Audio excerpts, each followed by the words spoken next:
bienvenidas, bienvenidos. Estamos en modo paz. Y sin duda, uno de los mayores obstáculos para vivir en paz en este país, para conseguir esa paz estable y duradera de la que tanto se habla por estos días, es el problema de la tierra, el conflicto con la tierra.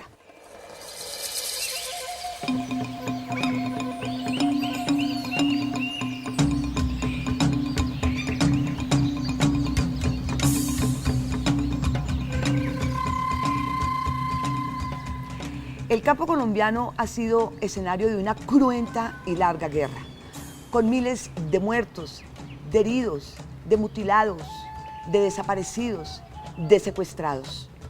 Se estima que en los últimos 35 años, unas 8 millones de hectáreas han sido despojadas a sangre y fuego.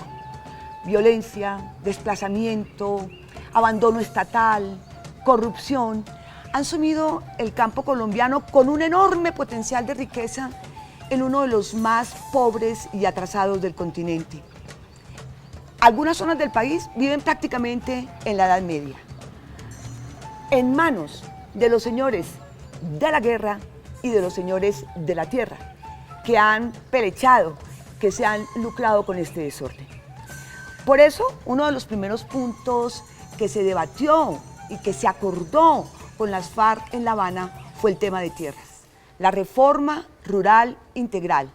Hoy en veremos, después de lo ocurrido con el plebiscito, que se agrava todavía más con la contrarreforma que se conoció hace poco presentada por el Centro Democrático Alternativo, que pone un poco patas arriba muchísimos de los puntos acordados en el capítulo de tierras y que atrasaría de nuevo por unos años el impulso, el desarrollo del campo colombiano. Pues bien, sobre tierras vamos a hablar hoy en modo paz. Bienvenidos. Pues bien, sobre el problema de la tenencia de la tierra, de la situación de los campesinos en Colombia, de lo que contempla o contemplaba el acuerdo agrario con las FARC, que como ya les decía, está en el limbo, está en veremos, al menos por ahora, y de lo que contrapropone el Centro Democrático Alternativo para sacar del embrollo, de este lío que tiene el país después del plebiscito en materia de tierras, de justicia transicional y todos los puntos que se acordaron con las FARC. Vamos a conversar hoy con el senador Eduardo Enríquez Maya, el senador por el departamento de Nariño, autor de varias leyes que tienen que ver con la tierra, coautor precisamente de la ley de víctimas y restitución de tierras que fue aprobada en 2011. Y también nos acompaña Alejandro Reyes Posada. Alejandro Reyes Posada es abogado, sociólogo, escritor, investigador, columnista del periódico El Espectador, y nos contaba hace un momento que ha dedicado 50 años de su vida a hablar, a investigar sobre todos estos temas agrarios en el país. Gracias a los dos por aceptar la invitación. Decía Marco Palacios que Colombia vive la última guerra de colonos del hemisferio occidental. ¿Exagera Alejandro o efectivamente estamos todavía en el siglo pasado en esto de los problemas de la tierra en el país? Vea, Colombia nunca ha logrado solucionar su problema agrario. Se han abortado y frustrado las reformas agrarias, los programas de adjudicación de baldíos han sido un fracaso y eso nos ha engendrado una guerra anacrónica, una guerra de guerrillas campesinas básicamente, que son las FARC, que ha afectado principalmente al sector rural, cuyas consecuencias de daños sociales, de víctimas, de desplazamiento y despojo están en el campo. Y por lo tanto esa fue la razón que movió al gobierno para poner como primer punto de la negociación en La Habana el tema agrario. ¿En qué consistió el resultado final de esa negociación agraria? En tres cosas muy elementales. Primero, en acelerar la política de distribución de tierras a campesinos que no la tienen. ¿Cuántos son esos campesinos? 2/3 de los campesinos colombianos no tienen acceso a tierras propias. 2/3. De tal forma que tenemos un gran trabajo por hacer de mejorar el acceso a tierra de la gente. Vamos a ir discutiendo punto por punto, doctor Reyes. Senador, me pregunto yo por qué las reformas se hacen en el Congreso. ¿Por qué ha sido imposible hacer una reforma agraria en el Congreso? ¿Por qué tocó echar mano de un acuerdo con las FARC para poder medio introducir cambios realmente importantes en el sector rural? ¿Por qué es tan difícil en el Congreso? Yo que soy mal pensada es que porque hay muchos terratenientes y muchos representantes de los terratenientes y muchos intereses cruzados y siempre hay cortapisas para que se pueda adelantar una reforma agraria donde debe ser, en el Congreso. Bueno, primero que todo yo creo que este inolvidable programa, junto a Gloria y junto a Alejandro, lo debemos aprovechar para hacer pedagogía con los que nos están oyendo y llegar a todos ellos con un lenguaje sencillo, con la finalidad de construir. Yo soy senador de la República, he trabajado en el tema de tierras y recogiendo lo que dice Alejandro, vean ustedes los esfuerzos del Estado. Si se trata de leyes, Ley 200 de 1936, está cumpliendo 80 años. La revolución en marcha, la tierra para el que la trabaja, principios tutelares. Ley 100 de 1944, Ley 131 de 1961. Acuerdo de Chicoral. Leyes de mi autoría, la Ley 1182, la Ley 1561, Ley de reparación de víctimas y de restitución de tierras. Es decir, por leyes estamos sobrados desde el Congreso de la República. Pero su pregunta, Gloria, es muy sencilla. ¿Por qué esto no ha tenido efectividad? Porque yo creo que el Estado, a través de sus instituciones, ha hecho las cosas al revés. Lo gracioso no está en conceder tierras. Colombia tiene 114 millones de hectáreas. 39 millones de esas las ocupan los ganaderos. Y solo 7 millones los campesinos, los que pertenecen a eso que se denomina la Colombia profunda, esos que no tienen oportunidades. Ahora bien, leyendo el acuerdo... Pero a ver, ¿qué es lo que ha hecho mal y qué es lo que ha hecho al revés el gobierno? Perfecto. Dar tierras sin asistencia técnica, sin crédito, sin vías de penetración, sin los servicios públicos más elementales. Hoy encontramos más o menos entre 10 y 11 millones de colombianos en la tierra colombiana, en el campo colombiano, sin esas oportunidades mínimas. Entonces, el Acuerdo de La Habana, desde el punto de vista teórico, excelente. Va a haber vías de comunicación, va a haber conectividad, va a haber escuelas, va a haber salud, va a haber todo. Alejandro, como se trata de hacer pedagogía y Gloria, yo decía, perfecto, y es que eso es lo que se merecen nuestros campesinos de Colombia, que no simplemente ellos sean recordados por el día tradicional del campesino y cuando se los lleva a votar. Ellos son generadores de economía, generadores de productividad. Pero bueno, ¿dónde teníamos los recursos? Y como usted, Alejandro, estuvo sentado 6 meses en La Habana, ¿qué dijeron allá sobre los recursos? ¿Cuáles eran las fuentes de financiación para darles un mínimo vital, vida digna, como predica la Constitución Política de Colombia, a esos campesinos que secularmente han sido abandonados por todos los gobiernos? Vamos por orden. Efectivamente, decía en una de sus críticas, porque vamos a ver lo que propone el acuerdo con las FARC, que ya planteaba Alejandro, uno de los 3 puntos fundamentales. ¿Cuál es el segundo?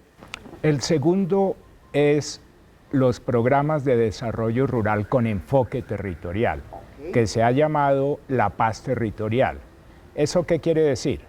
Significa que el desarrollo rural, el desarrollo del campo, no está fundado principalmente en lo que se haga dentro de las parcelas. El campesino puede producir mucho, trabajar mucho, pero si no tiene una buena carretera para llevar al mercado sus productos, no hay desarrollo rural. Entonces, con esa idea en principio se acordó fue programas de desarrollo del territorio, que incluye la zona rural, la malla urbana, el comercio, la industria, los servicios, los transportes, la tecnología, el riego, todo lo que está en el territorio es lo que explica el desarrollo de un pequeño productor agrario. Todo eso es lo que dice el senador, que ha hecho mal el gobierno hasta ahora y que precisamente es uno de los cuestionamientos de Uribe al acuerdo de paz, que está más que comprobado que solamente redistribuir tierras no acaba la pobreza en el campo, pero ya vemos que es una falacia porque el acuerdo sí contempla un desarrollo rural integrado. Pero además de toda esta inversión que se va a llevar al campo, no puede haber buen capital si no hay una actualización del catastro, Alejandro, si no sabemos, si el Estado no sabe cuánta tierra hay, quiénes son los dueños, desde cuándo la tiene, si no tiene límites, porque entonces, ¿qué pasa? Si no hay una actualización del catastro, no se puede cobrar un impuesto predial. ¿De dónde va a salir la plata? Pregunta usted. Pues de que se pueda actualizar el catastro, algo a lo que se opone en la contrarreforma el Centro Democrático y a su cabeza el doctor Uribe. ¿Qué opina usted de esto? Gloria, un elemento esencial antes que de los que estamos analizando. ¿Cuál es el elemento esencial? La formalización de la propiedad. Lo sabe Alejandro. Colombianos, cerca del 65% de los que viven en el campo, y en término medio, en mi tierra Nariño son mucho más. El 85% que tienen su parcela no tienen formalización de la misma. Más claro, no son legítimos propietarios. Pero antes de esto, yo invito a todos los que estamos interesados para lograr la paz, y que el primer punto fue el tema de la tierra, sepamos cómo está distribuida la tierra en Colombia. Mire, tenemos baldíos, ejidos, posesión sin título, falsa tradición, territorios indígenas, territorios de negritudes, territorios de palenqueros, páramos, reservas forestales, bienes en restitución de tierras, bienes en extinción del dominio. Mire, toda esta serie de perfiles en la propiedad, no le queda fácil al Estado, Alejandro, decir, bueno, aquí tenemos tierra y vengan, vamos a distribuir esta tierra. Pero lo que sí hay que empezar, porque me voy a este primer corte, lo que sí hay que empezar, senador, es con formalizar, actualizar el catastro, saber qué es lo que se tiene, en manos de quién está, qué es lo que hasta ahora, decía yo en la presentación del programa, que es de este caos, de este desorden, de esta informalidad, que se han beneficiado tanto los señores de la guerra como los señores de la tierra. Venimos en el próximo segmento a hablar de del famoso Fondo de Tierras, que tampoco le gusta al Centro Democrático, y a que Alejandro nos diga cómo va a estar constituido ese Fondo de Tierras y qué es lo que busca exactamente en este acuerdo de paz con las FARC. Regresamos.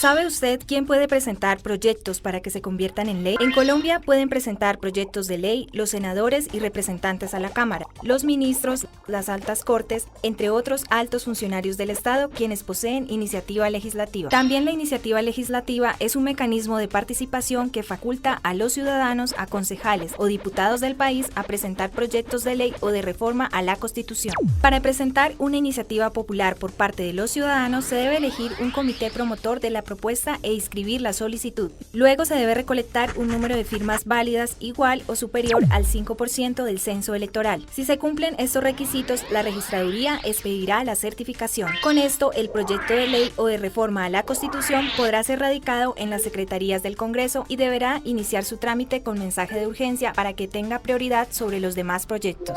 Encuentra más información en nuestro portal web. Canal Congreso. Aquí vive la democracia.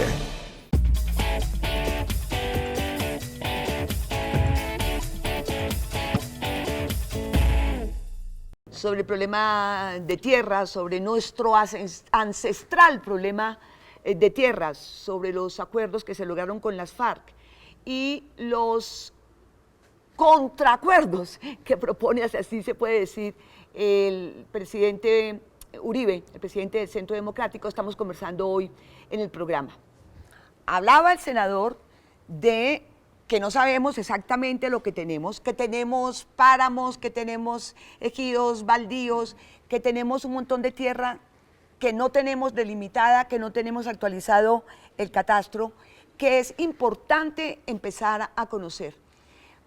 ¿Para qué sirvió, por ejemplo, Alejandro, el censo? 45 años se tardó el país en adelantar un censo rural. Ha encontrado cosas, por ejemplo, que la pobreza es 3 veces mayor en el campo que en la ciudad. Encontró qué porcentaje de la tierra está en manos de poquita gente.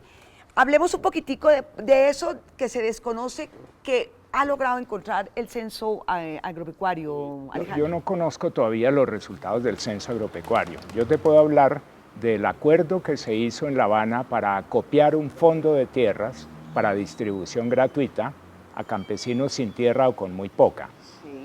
Sí. Lo que dice el senador es absolutamente cierto.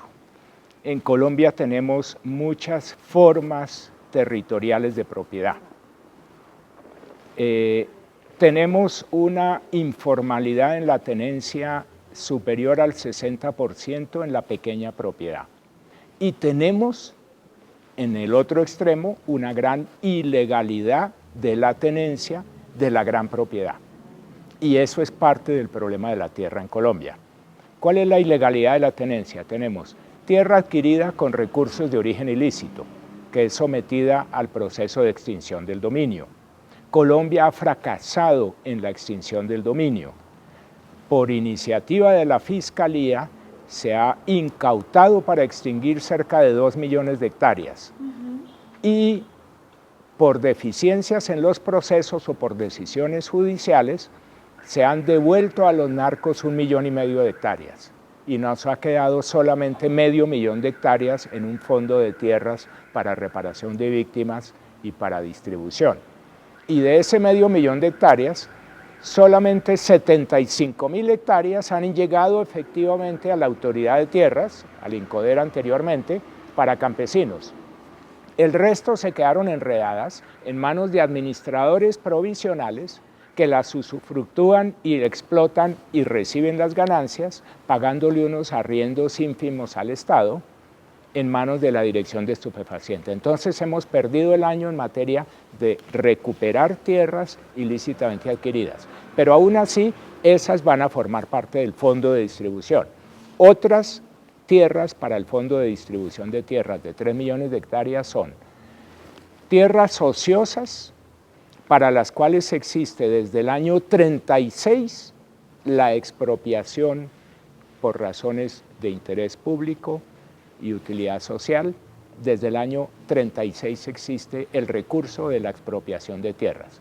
Existe otra figura que se llama la extinción del dominio por improductividad y también se puede aplicar y existe en la legislación agraria hace muchos años, se mencionó en el acuerdo. Se mencionó recuperación de baldíos adquiridos ilegalmente. Ahí está el gran problema de la tierra en el país. El 60 o 70% de la gran propiedad tiene títulos precarios porque si uno examina la tradición, la cadena de tradiciones, va a encontrarse una sentencia de un juez civil de adjudicación por prescripción o pertenencia de una tierra. Ahí generalmente hay que sospechar la apropiación de un baldío. Ya, precisamente el senador Uribe decía que ese fondo de tierras que estaría constituido por 3 millones de hectáreas. El censo encontró que hay 45 millones de hectáreas con potencial agropecuario. Apenas van a dedicar 3 millones para repartir entre los campesinos. Pero él dice que las tierras de ese fondo no sean expropiando los baldíos a que hace referencia Alejandro. Entonces, ¿de dónde va a sacar la tierra? Si no van ¿de dónde van a estar constituidos? ¿De dónde van a salir esos 3 millones de hectáreas de tierra para entregar, para distribuir a los campesinos sin tierra? Gloria, perdona, hay una norma en la ley agraria desde hace mucho tiempo que crea un proceso agrario que se llama proceso de clarificación del dominio. ¿En qué consiste ese proceso? Que la autoridad de tierras examina sobre el terreno cuál es la tierra amparada por el derecho de propiedad, por la escritura registrada, y cuál es la tierra baldía que hay que diferenciar de la tierra privada. Entonces, la clarificación del dominio diferencia entre tierras públicas y privadas. No se han hecho muchas clarificaciones del dominio en Colombia.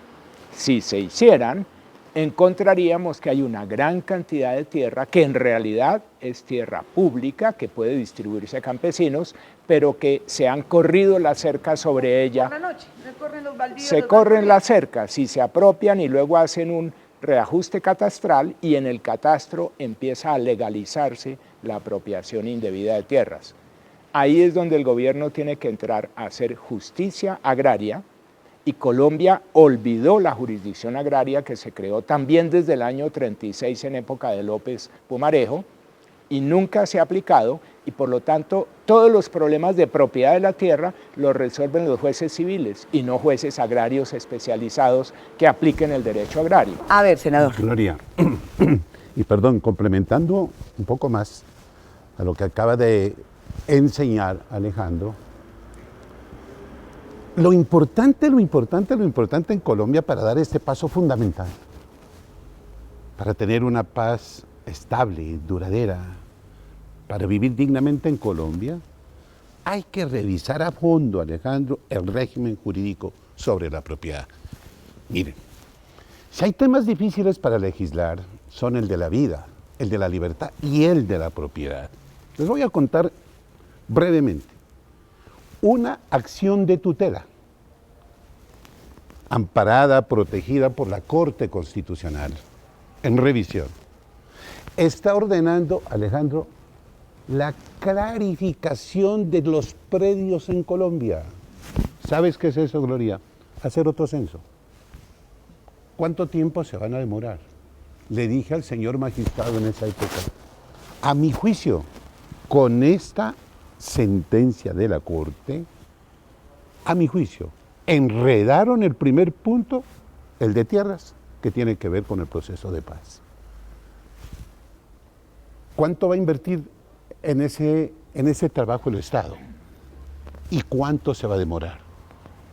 Entonces, concluyo, lo primero que hay que hacer, a mi juicio, invertir en el campo, para que el campo sea agradable, para que el campo sea productivo, para que dé ganas de vivir, para que el colombiano no se salga de allá a las grandes ciudades a engrosar el cinturón de la miseria. Después de eso, ¿qué hay que hacer? Formalizar la propiedad. Después de eso, ¿qué hay que hacer?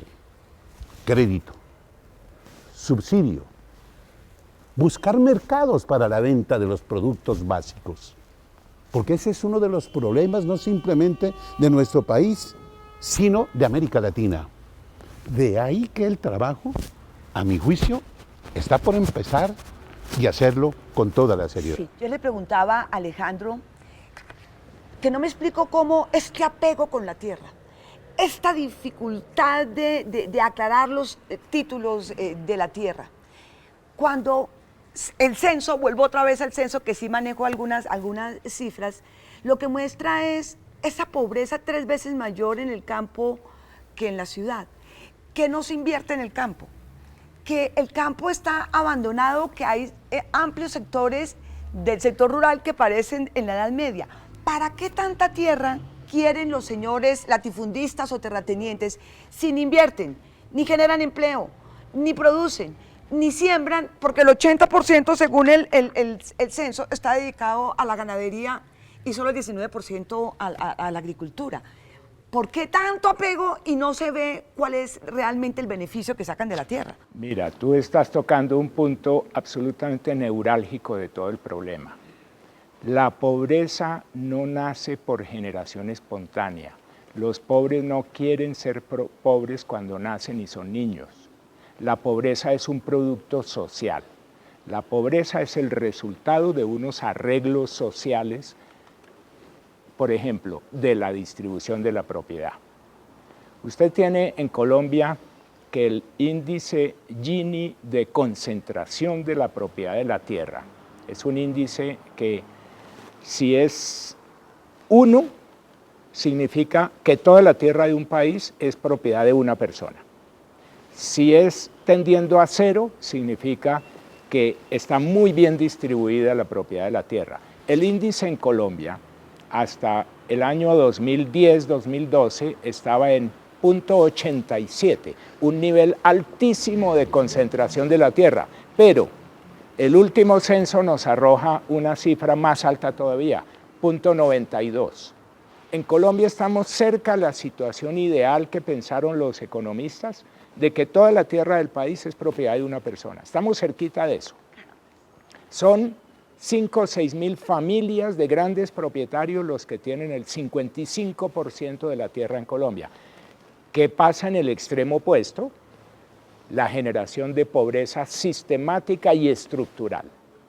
Entonces, en Colombia hay que mejorar esos indicadores de distribución.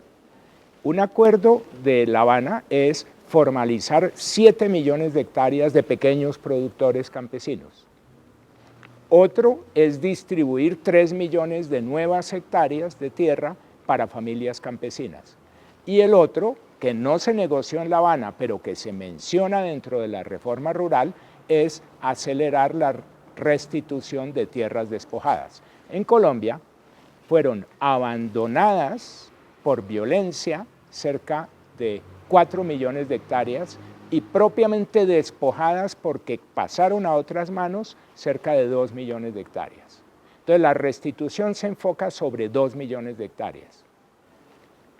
Hay sentencias pendientes de los jueces de restitución ya que se acercan, las que están pendientes de fallo, se acercan a 1 millón de hectáreas. Se han ordenado fallos de restitución por un poco más de 200.000 hectáreas. Pero en fallos que están pendientes en estudio, se va a acercar al 1 millón de hectáreas y habremos hecho la mitad de la tarea en 5 años de vigencia de la ley de restitución, que fue pactada a 10 años. Vamos bien en restitución, pero hay que acelerar porque la gente no da espera, el desplazado no da espera de volver a recuperar su patrimonio. Pero tu pregunta era más a fondo. Decía, tu pregunta era, ¿por qué tanta tierra y no se ve? ¿Qué hacen con tanta tierra los dueños de la gran propiedad? ¿Qué hacen con ella? Yo te voy a dar la respuesta. Viven de las rentas de la tierra, viven de la valorización de sus tierras, y ¿quién genera esa valorización? No es el gran propietario de ganadería extensiva el que valoriza sus tierras, es la sociedad. Cuando construye infraestructura, cuando lleva con líneas eléctricas de conducción, cuando lleva distritos de riego, cuando hace hospitales y escuelas, la sociedad con los recursos públicos valoriza la tierra y el otro recoge las ganancias. Y no quieren que se haga un nuevo catastro, el Centro Democrático, y no quieren que se eleven los impuestos sobre la tierra, prediales, o sea, prefieren que sigan raquíticos los municipios sin financiación, con tal de no incomodar a los señores que viven de la renta. Mientras tanto se pasean a caballo viendo, mi tierra va hasta allá, hasta donde alcanza la vista. Pero la otra cara de la moneda de la gran propiedad rentística de la tierra es la ineficiencia productiva y la generación de pobreza para el campesino. Entonces, estamos en el peor de los mundos y tenemos que hacer un arreglo social más justo, más equitativo, dándole verdaderos derechos de ciudadanía al campesino, El ciudadano, el campesino es un ciudadano con plenos derechos, eso lo hemos desconocido siempre. En este acuerdo de La Habana se le devuelven derechos de ciudadanía a los campesinos. Vamos a ver si no se embolata con toda esta contrarreforma del doctor Uribe. Me voy a este corte y regreso y tiene la palabra, senador. Y yo voy a ponerme mi cachucha porque no puedo desproteger esa calva tan Está prominente que yo está tengo. calentando.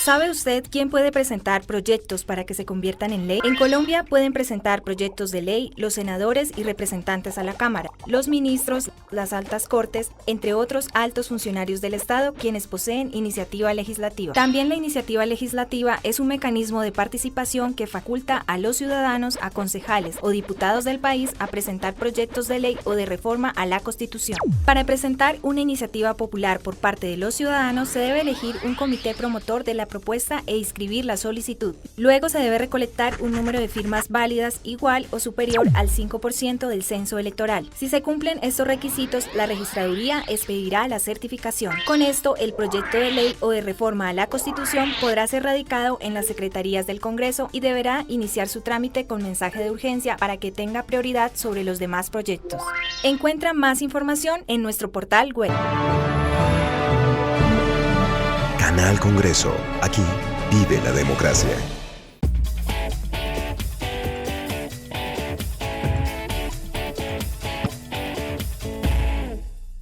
Uno de los caballitos de batalla durante toda la campaña para el no fue que Colombia se iba a convertir en un país castrochavista. Ahora que se ha conocido la propuesta, la contrapropuesta de Uribe a todo el capítulo de tierras, casi que la primera frase es que se respete la propiedad privada, que se respete las grandes extensiones agrícolas comerciales. ¿Hay realmente, senador, el riesgo de que en Colombia ocurra la famosa, oigamos la famosa frase de Chávez, exprópiese la finca, exprópiese el latifundio? ¿Es así? ¿Hay efectivamente esa posibilidad? Bueno, el acuerdo sobre tierras tiene una serie de columnas. Yo recuerdo, después de leer ese título fundamental, que es el primero, tres cosas. La primera, que se respeta la propiedad privada. Sí. La segunda, que si hay que expropiar, la expropiación es una figura vieja aquí en Colombia. No es una novedad del acuerdo. Se hace con previa indemnización. Ok, además. Y en tercer lugar, en cuanto a los baldíos tiene que ver, pues se respeta la institución jurídica de la prescripción. ¿Ah? Entonces, yo creo que eso le da tranquilidad al colombiano, al que tiene tierras, al que puede adquirir tierras. Pero yo quiero volver tal vez al inicio para conversar con Alejandro, que es una fuente importantísima, porque es que los anuncios se tienen que convertir en realidad. Esta serie de buenas intenciones del acuerdo tiene un soporte económico. Sí. Yo siempre recomiendo en el Senado de la República que cuando se trata de hacer una ley, hay que blindarla desde el punto de vista jurídico, desde el punto de vista económico y, en tercer lugar, qué finalidad va a cumplir.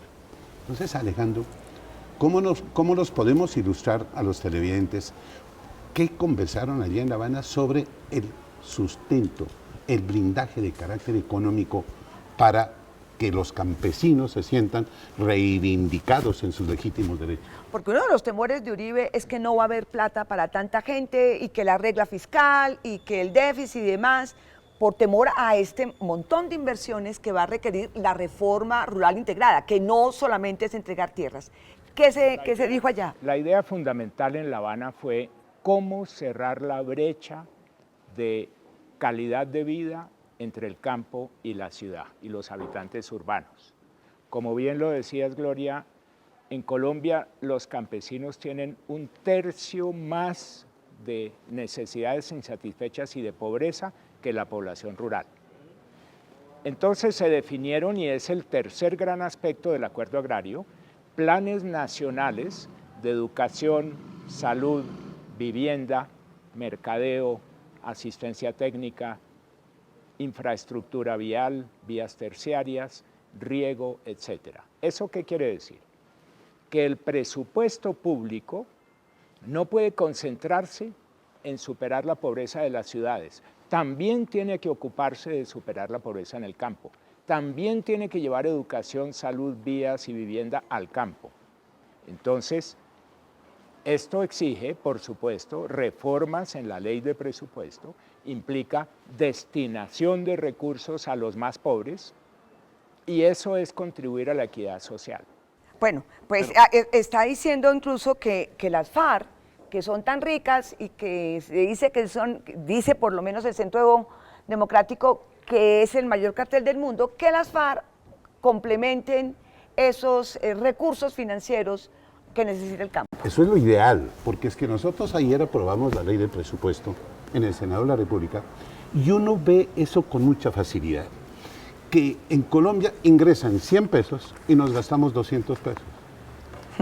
Y esos 100 pesos están destinados para cumplir 3 obligaciones, a mi juicio, de rango constitucional. La primera, transferencias, educación, salud, agua potable, saneamiento básico. Eso se va más allá de 60 billones de pesos. En segundo lugar, el pago de pensiones se va más allá de 30 billones de pesos. Sí. Y en tercer lugar, el pago de intereses a la deuda se va más allá de 30 billones de pesos. Entonces, esa es la angustia que tengo como colombiano y como ciudadano. ¿Cómo vamos a reivindicar el campo? Y a renglón seguido, nos presentan reforma tributaria, gravando el IVA, gravando hasta los peluqueros, gravando los pequeños tenderos, etcétera, etcétera. Esa es la preocupación que tengo yo como ciudadano y también como legislador. Y es que lamentablemente parte sustancial que queda de este conflicto es la corrupción. Alejandro, no nos llamemos a engaño. Es que hablaba usted de 30 billones, 60 billones, yo no sé, ya creo que hace poco, olvido en este momento la cifra exacta, pero el Contralor General estimó los billones que se roban en este país precisamente en los territorios, precisamente en el campo, porque todo este caos de la guerra también ha permitido que florezca rampante la corrupción. Esa es otra pata que le sale al gato de cómo contribuir al desarrollo del campo, mientras esté en manos de depredadores, parte sustancial del sector rural. Uno puede entender la corrupción como el resultado final de un gran desequilibrio de poder entre la ciudadanía y los gobernantes y los legisladores. Es decir, si tuviéramos una ciudadanía mucho más empoderada, más consciente de lo público, que interviniera e hiciera veeduría del gasto público, lograríamos reducir la corrupción a niveles insignificantes. Pero en la medida en que no tengan poder las comunidades campesinas, la corrupción se centra en los alcaldes, en los concejales, en los gobernadores, en los contratistas y en los Como hay legisladores. tantos temas en este capítulo agrario y se me está agotando el tiempo, yo sí quiero que intentemos tocar de la manera más didáctica, como nos dice el senador, este punto en el que también insiste el Centro Democrático. Él insiste en que se respete los compradores de buena fe exentos de culpa. Cuando yo oigo eso, dice uno, bueno, ¿qué significa más allá del aspecto religioso de la fe y la culpa? Esta herida en la llaga del acuerdo con las FARC que tanto le molesta a un sector importante de propietarios del campo. Ahí el Centro Democrático está confundiendo dos temas. El concepto de buena fe exenta de culpa se consagró en la ley de restitución, en la ley de víctimas y restitución de tierras, para exigirle a quienes hoy tienen tierra, que anteriormente fue despojada a un titular de la propiedad, y después de varias compras llegaron a un propietario actual esas tierras. Si esas tierras son reclamadas en restitución, se le puso una exigencia más alta al actual ocupante de la tierra diciendo que tenía que demostrar la buena fe exenta de culpa para justificar su propiedad. Eso significa que es una buena fe cualificada que exige una diligencia mayor en quien compra para averiguar si lo que está comprando no está robado, no fue robado antes. Cuando usted compra un reloj Rolex en la carrera séptima con Jiménez en Bogotá y se lo venden en 100.000 pesos, la mayor probabilidad de que ese Rolex sea robado. Es que se le hayan robado en la décima. O si no, usted iría a una muy buena relojería a comprar su reloj Rolex porque vale 4 o 5 millones de pesos. Sí. Entonces usted iría a un sitio que le den garantía. En Colombia, en la tierra, no hemos tenido ese cuidado. En Colombia van oportunistas comprando tierras muy baratas porque la población está huyendo de la violencia. Y quien compra esas tierras muy baratas le está produciendo un detrimento patrimonial muy grave al desplazado y al despojado.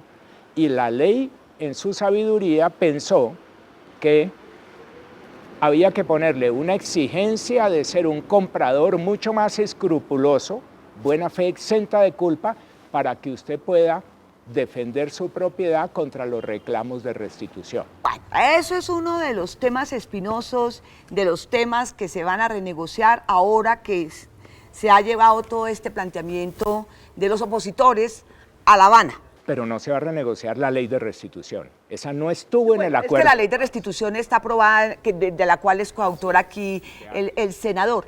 Antes de irme,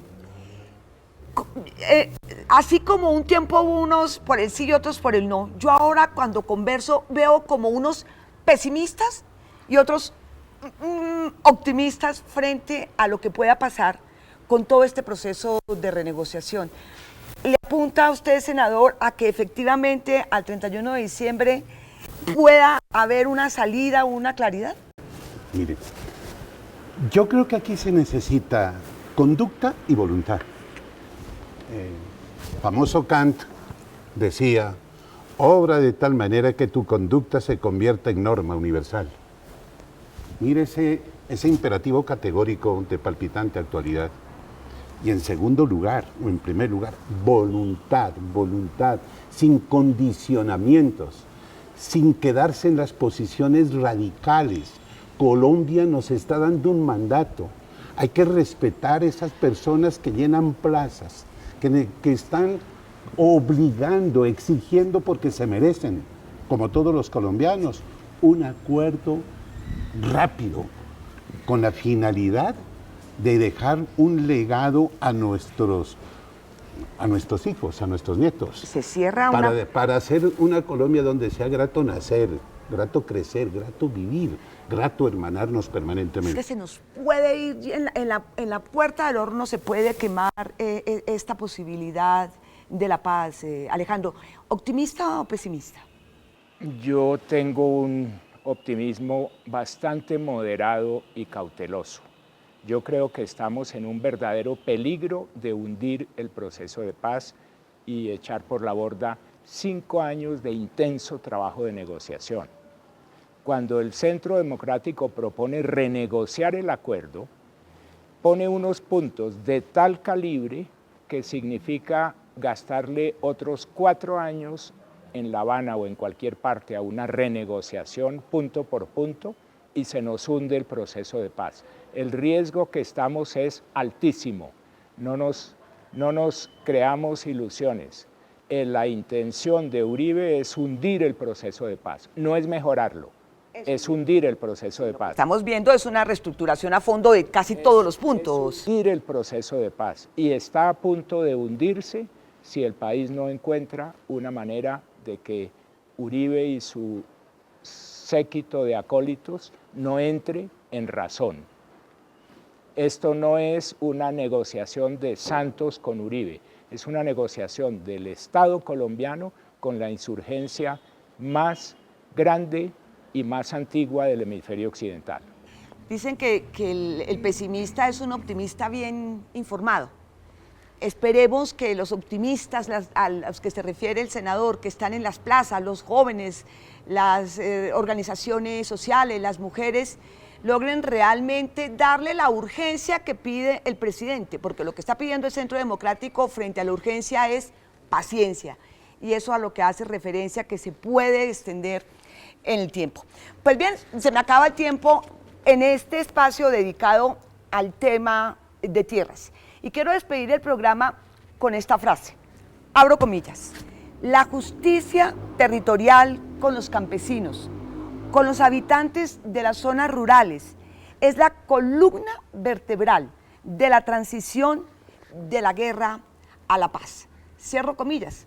La saqué de una de las columnas que escribe Alejandro Reyes en El Espectador todos los sábados. Hay que solucionar el problema de la tierra, hay que pararse en serio y lograr que haya un desarrollo a esta potencial riqueza que tiene el campo hoy atrasado, hoy envuelto en estos problemas de violencia y de ejércitos que parece que lo fuéramos a solucionar y parece que volviéramos un paso atrás, como uno adelante y dos atrás. Aquí regresaremos la próxima semana con otro de los capítulos, con otro de los temas que tienen que ver con la paz, porque estamos en modo paz. Adiós.